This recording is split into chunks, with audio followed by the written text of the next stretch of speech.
Hello, friends. I had a strange experience yesterday. I was watching the news on my computer, and I was watching the horrific storm in India, the hurricane, and watching live footage of parents carrying their children, running, trying to get to safety. Just this very intense panic. And then suddenly my computer switched to an ad, and there was a beautiful woman in a business suit with her iPhone talking about getting greater coverage and bandwidth for her phone. It was such a odd juxtaposition. And I thought, oh, we have grown up with that sort of thing. I remember coverage of the Vietnam War on television, people being shot on television. And for those of us who've grown up in those decades since the Vietnam War, it's like we can watch war, famine, disease, death, people killing each other on television, and then we just flick the channel, just change the channel. It doesn't touch us. We're so inured to that human suffering out there. We just don't feel it. Of course, there's so much of it, you just stop feeling after a while. But we can't let ourselves get hardened to it. We can't become so accustomed to suffering that we don't feel, that we aren't compassionate. And it's not just human suffering. All around us, species of animals and plants and birds and fish and everything. So much of the natural world is becoming extinct. Millions of birds die every year because of humans crashing into windows and skyscrapers. There's no end to the suffering that is all around us. Bees and butterflies, pollinators that we depend on for our food, dying at an alarming rate. And yet, we keep using Roundup and we keep using other chemicals that kill them. Humans have not made the connection that our actions have consequences. And we just, as a species, don't care. We just want to pull the resources from nature and not give anything back. Well, I hope that the coronavirus will help to change that, to help human beings start to feel the needs of others and to think of others.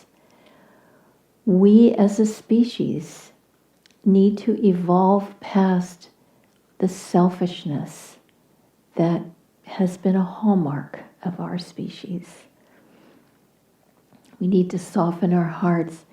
I remember a story about an old Buddhist monk who lived with other monks, and every day they would meditate out in nature, and this monk always meditated on the rocks above a little pool of water, and the other monks would see him from a distance, and just as he would get settled and meditate for a few minutes, then he would get up and he would walk laboriously, because he was old, down to the pool. He would wade into the pool, and he would rescue some little insect that had fallen into the water.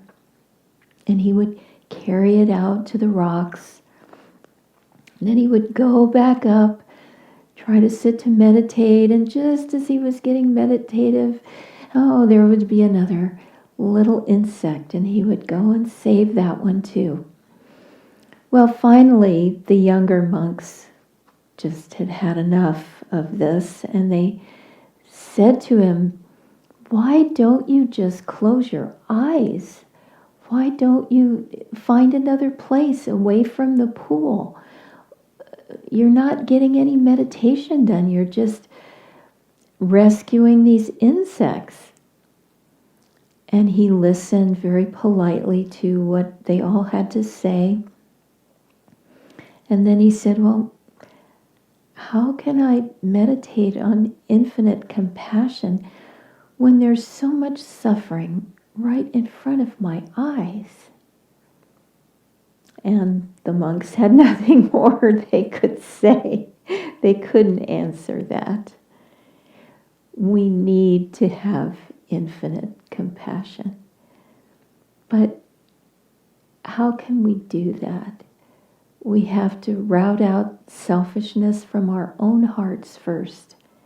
And we have to replace that selfishness with a soft heart, a heart that is ready to give love, give compassion, give help in every circumstance.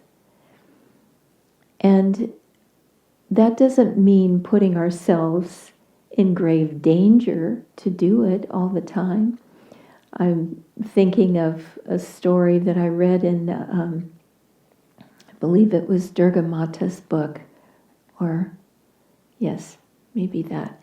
Anyway, one of the early disciples of Master talked about how Yogananda wore a face mask beginning in the 1920s during the Spanish flu epidemic, because millions died in that epidemic, and he wanted to protect himself. That's what people tried to do then. And so he carried that idea to America, and when any of the devotees had a cold or a flu or some unknown malady, he would have them wear a face mask. And he himself would wear a face mask if he had a cold or didn't want to catch an infection. So I know it's a little uncomfortable. I know it's getting very boring to do it. We're tired of it. But we can think of it as something that Master would want us to do. He would want us to be protective of others and of ourselves, and to try to act in a way that is intelligent and informed. And especially now as the states are starting to reopen a little bit, don't just feel as though, we can just flip the channel and now it's all over. What we've managed to do, especially here in California, thanks to our governor, is that we have flattened the curve. But what does that mean exactly? It could only mean that there are more beds in the ICU unit. There are a few more ventilators for people who get sick. We want to not get sick. And so do everything you can to stay safe.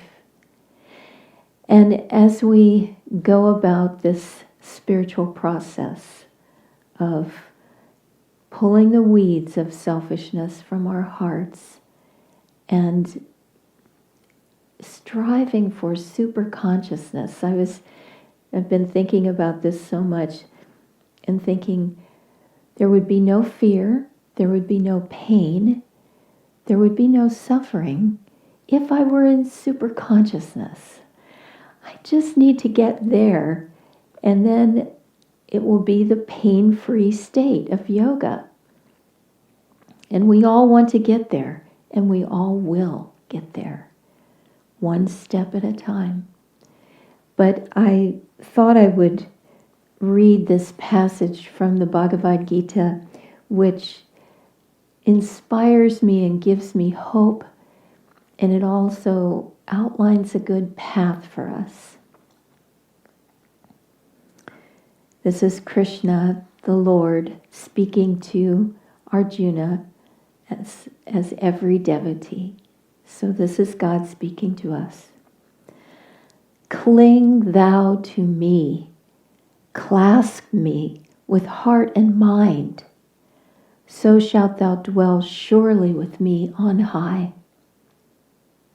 But if thy thought droops from such height, if thou be too weak to set body and soul upon me constantly, despair not, give me lower service, seek to reach me, worshiping me with steadfast will. And if you cannot worship me steadfastly, work for me. Toil in works pleasing to me, for he that laboreth right for love of me shall finally attain. But if in this thy faint heart fails, bring me thy failure. So,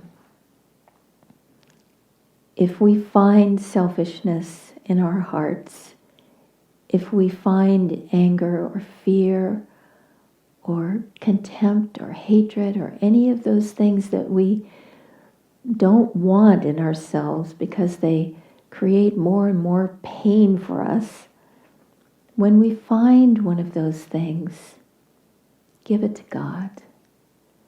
Lay every failure at his feet. And surely we will attain him. God bless you.